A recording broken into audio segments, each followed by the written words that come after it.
কেটে গেছে সকল শঙ্কা, কমলো বড় দুশ্চিন্তা। অস্ট্রেলিয়ার বিপক্ষে মাঠে নামার আগে এবার বড় সুখবর পেল বাংলাদেশ ক্রিকেট দল, যা এক নিমিষেই মন ভালো করে দিবে ভক্তদের। সাথে আরও বেশি শক্তিশালী হয়ে উঠল টিম টাইগার্স। দীর্ঘ 23 বছর পর অস্ট্রেলিয়ার মাটিতে টেস্ট খেলতে নামার আগে তবে কি এমন সুখবর পেল বাংলাদেশ, সেটাই জানবো রিপোর্টে। দীর্ঘ 23 বছর পর অস্ট্রেলিয়ার মাটিতে টেস্ট খেলতে গিয়েছে বাংলাদেশ ক্রিকেট দল। সবশেষ 2003 সালের পর এবারই প্রথম অজি কন্ডিশনে লাল বলের ম্যাচ খেলবে টিম টাইগার্স। তাই স্বাভাবিকভাবেই স্কোয়াডে থাকা প্রতিটি সদস্যের জন্য এই সিরিজটি আলাদা রকম তাৎপর্য বহন করে। 13 তারিখে ডারউইনে প্রথম ম্যাচে মাঠে নামার আগে এবার বড় সুখবর পেল বাংলাদেশ ক্রিকেট দল।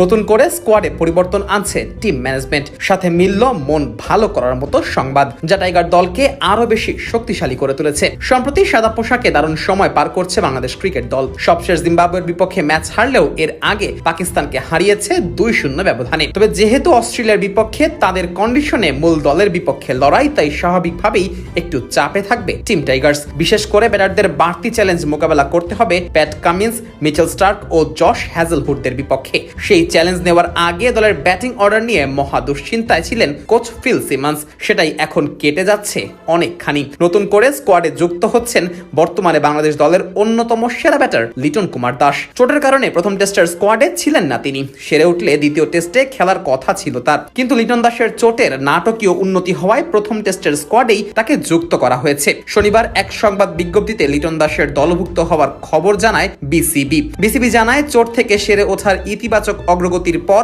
13 আগস্ট ডারউইনে শুরু হতে যাওয়া অস্ট্রেলিয়ার বিপক্ষে প্রথম টেস্টের জন্য বাংলাদেশ দলে লিটন কুমার দাসকে অন্তর্ভুক্ত করা হয়েছে। রবিবার তিনি ডারউইনের উদ্দেশ্যে রওনা হবেন এবং সেখানে গিয়ে বাংলাদেশ দলের সাথে যোগ দেবেন। এর আগে অস্ট্রেলিয়ার বিপক্ষে আসন্ন টেস্ট সিরিজের প্রথম ম্যাচের জন্য 15 সদস্যের দল ঘোষণা করেছিল বিসিবি। লিটনের পরিবর্তে প্রত্যাবর্তন করা হয় জাকের আলী অনিককে। এখন নতুন করে লিটন যুক্ত হওয়ায় বাংলাদেশ দলের সদস্য সংখ্যা 1 জন বাড়ল। পাশাপাশি নিশ্চিতভাবেই এখন দলের ব্যাটিং লাইন আপ পেল বিশাল এক ভরসা। 3 ফরম্যাটে বর্তমানে টাইগার দলের অন্যতম সেরা ব্যাটার লিটন। গুরুত্বের দিক থেকেও লিটনের ভূমিকা সবার চেয়ে বেশি। সেখান থেকে এখন তার সুস্থ হয়ে ওঠা বড় পাওয়া ভক্ত ও টিম ম্যানেজমেন্টের জন্য। এর পূর্বে অস্ট্রেলিয়ার বিপক্ষেই ওয়ানডে সিরিজে ইনজুরিতে পড়েছিলেন মিস্টার এলকেটি। এরপর জিম্বাবুয়ের সঙ্গেও সিরিজ মিস করেন চোটের কারণে। অবশেষে দীর্ঘ 1.5 মাসের নির্বাসন কাটিয়ে অস্ট্রেলিয়ার বিপক্ষে সিরিজে প্রত্যাবর্তন করবেন লিটন।